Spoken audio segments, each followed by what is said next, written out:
여기 늘씬하게 차려입고 거울을 보며 춤을 추는 한 남자가 있습니다. 좋아하는 음악을 틀고 노래를 부르며 신나게 춤을 추고 있는데요. 그때 다른 남자가 방 안에 들어옵니다. 다른 남자는 라며 질색합니다. 당당하고 즐거웠던 태도는 온데간데 없이 사라지고 싸늘한 분위기만이 방 안에 남습니다. 친한 듯 거리가 멀어 보이는 두 남자. 둘은 도대체 어떤 사이인 걸까요?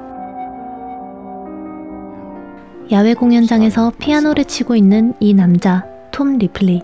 흔히 말하는 흙수저입니다. 피아노 반주 아르바이트를 하며 생계를 유지하고 있는데요. 리플리의 연주에 감동받은 한 노부부는 리플리에게 다가가 라고 묻습니다. 리플리가 입은 옷이 프린스턴 대학교 옷이었기 때문이죠. 노부부는 며 반가워하고 리플리는 라고 대답합니다.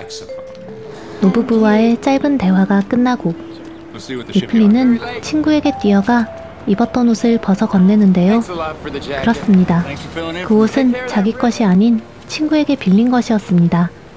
당연히 리플리는 프린스턴 출신도 아니고 노부부의 아들과 아는 사이도 아닙니다. 흙수저 리플리는 찢어지게 가난합니다.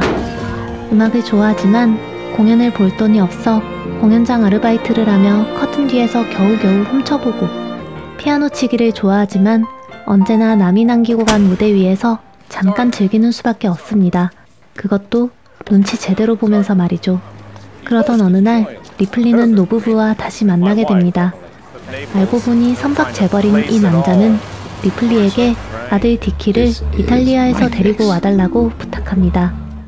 여자친구 마지와 이탈리아에서 지내는데 돌아올 생각을 않는다고 말이죠. 먼 곳까지 다녀와 주는 대신 여비로 $1,000를 주겠다고 말하는데요. 리플리는 갈까 말까 잠깐 고민하다 남자의 당당한 태도와 엄청난 지원금에 덥석 제안을 수락합니다. 이탈리아로 떠나기 전 리플리는 남자의 아들 디키 그린리프에 대해 공부합니다. 이탈리아어는 물론 남자의 아들이 좋아한다는 재즈를 공부하고 또 공부합니다. 남자의 재산에 기대 고급차, 고급배를 타고 이탈리아로 떠나는데요. 리플리는 이때 처음으로 그 무섭다는 돈맛을 봅니다. 돈맛에 취해서였을까요? 1등석에서 섬유재벌 딸 메리디스를 만났을 때 메리디스에게 스스로를 라고 소개하기도 합니다. 너무나도 자연스럽고 당당해서 메리디스는 리플리의 거짓말에 당연하게 속아 넘어갑니다. 그렇게 도착한 이탈리아.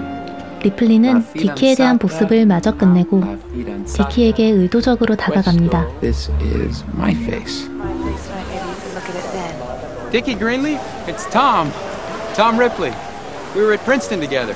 This is Marge Sherwood. Please come and have lunch with us before you go. I don't remember this. 그리고 며칠 뒤 디키 집에 리플리가 방문합니다. 디키와 소소한 대화를 나누다 디키는 리플리에게 Everybody should have one talent. What's yours? The only talent my son has is for cashing his allowance. 디키는 리플리의 뛰어난 성대모사에 소름 끼치게 놀라는 한편 Could you ever conceive of going to Italy, Tom? I'm never going back. 라고 말하며 미국에 돌아갈 마음이 없다고 못 박습니다. 안 돌아간다는데 어쩌겠습니까? 말을 다 전했으니 리플리는 이제 미국으로 돌아가야 합니다. 하지만 리플리는 이미 그 무섭다는 돈맛을 본 상태입니다. 디키와 마지의 자유롭고 부유한 생활을 옆에서 조금이라도 누리고 싶었던 리플리는 계획적으로 디키에게 자신의 재즈 앨범들을 보입니다. 디키는 자신과 취향이 비슷한 리플리에게 급격하게 호감을 느끼고 리플리와 함께 재즈 클럽에 방문해 무대 위에서 공연을 하는 등 즐거운 시간을 보냅니다. 다음 날 리플리가 잠에서 깨어나자 디키는 말합니다. 리플리는 그렇게 디키와 같은 집에서 지내게 됩니다. 두 사람과 함께 보트를 타고 쏟아지는 태양을 온몸으로 느끼면서 잠깐 상류층의 삶을 엿보고 누립니다. 리플리에게 있어 디키는 다 가진 남자입니다. 돈도 예쁜 여자친구도 바람 피울 여자친구도 큰 키에 잘생긴 얼굴까지. 리플리는 디키의 모든 것이 부럽다가 동경하다가 사랑하게 됩니다. 리플리의 속을 모르는 디키는 리플리에게 자신의 절친 프레디를 소개하는데요. 프레디의 표정과 몸짓에서는 언제나 자신감이 흘러넘칩니다. 리플리는 항상 조금 움츠러져 있는 자신과는 너무 다른 프레디를 보며 다시 한번 신분의 차이를 느낍니다. 프레디는 같은 집에서 지내는 리플리가 안 입고 온 듯 You live in Italy. You stay at Dickie's house. You eat Dickie's food. If you get bored, you let me know, because I'll do it. 라며 조롱합니다. 그러던 어느 날 디키의 아버지로부터 편지가 도착합니다. 이제 두 사람의 계약은 끝났다는 내용입니다. 아쉬워하는 리플리와 달리 디키는 고 말합니다. 디키의 냉정한 태도에 리플리는 크게 상처받습니다. 디키는 리플리의 마음을 읽은 듯 마지막으로 같이 배를 타고 해안을 돌자고 말합니다. 단 둘이 함께 배에 올라탄 날 리플리는 디키에게 라고 묻는데요. Marge and I are getting married. I think we've seen enough of each other for a while. The funny thing is, I'm not pretending to be somebody else, and you are. Who are you? 그 말에 멘탈이 산산조각난 리플리는 디키를 죽입니다. 곧 현실을 파악한 리플리.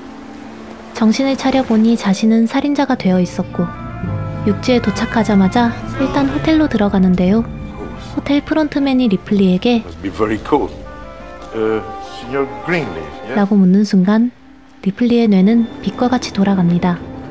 그리고 그렇게 본격적으로 거짓말을 하기 시작합니다. 리플리의 거짓말은 언제까지 또 어디까지 통할까요?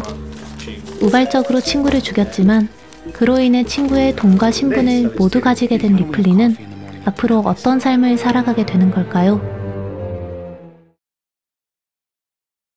리플리 증후군이라는 말 들어보셨나요?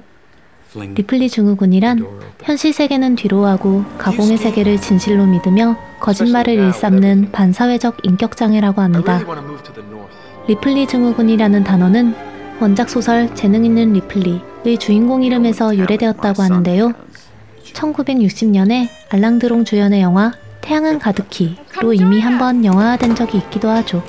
영화 리플리는 범죄 스릴러 영화로 주인공 리플리의 거짓말이 언제 들통날지 조마조마하며 보는 재미가 쏠쏠한 작품입니다. 탁 트인 바다, 강렬한 햇빛, 고풍스러운 건물의 이탈리아가 배경인데다 잘생긴 주드로와 맷 데이먼, 그리고 아름다운 기네스 펠트로와 케이트 블란쳇이 연기하니 눈호강도 제대로 즐길 수 있습니다. 심지어 다들 연기도 엄청 잘합니다. 영화에는 는 대사도 나오는데요.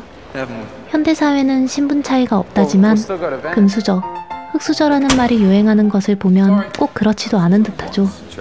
영화 리플리는 그러한 타고난 신분 차이에 대해 이야기하기에 여느 살인영화보다 현실적이고 또 불편하게 다가오기도 합니다. 잔인한 장면 거의 없이 심리묘사만으로 닭살도는 영화 찾고 계신가요?